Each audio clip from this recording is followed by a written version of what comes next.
Masu sauraro barkanku da sake kasancewa da mu cikin wani sabon shirin namu daga nan Sport Hausa News. A yanzu ne muke samun labarin cewa kungiyar Saudiya Ittihad za ta sake gwada sa'ar ɗauko ɗan wasan Masar da Liverpool Muhammad Salah mai shekara 31 a bazaran nan bayan ta kasa ɗauko ɗan wasan a bara. Manchester United na sa ido kan ɗan wasan gaban Brighton da Ingila Ivan Toney mai shekara 27, amma farashin da aka kayyade wa ɗan wasan na fam miliyan 70 zai kawo cikas ga cinikin ɗan wasan.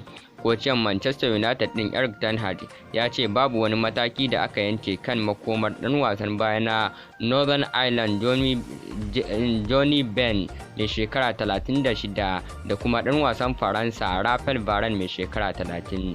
Shugaban La Liga Devies ya ce yana da tabbacin kusan kaso 55 cikin 100 Real Madrid za ta ɗauko ɗan wasan gaban Faransa Kylian Mbappe mai shekara 25 daga Paris Saint-Germain. A wannan babarar Liverpool a shirye take ta kalubalanci Arsenal kan ɗan wasan tsakiya na Spaniya Martin mai shekara 25 daga Real Sociedad. Arsenal na sa ido kan ɗan wasan Atletico Bilbao da Spaniya Nico Williams mai shekara 21.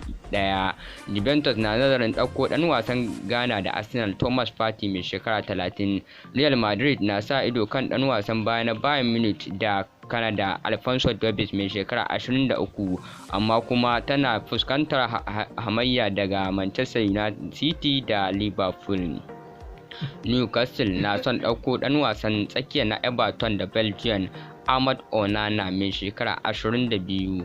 Ɗan wasan gaba na Poland Robert Lewandowski mai shekara 35 na son ci gaba da taka leda a Barcelona har zuwa ƙarshen kwantiraginsa na watan Yuni shekarar 2026.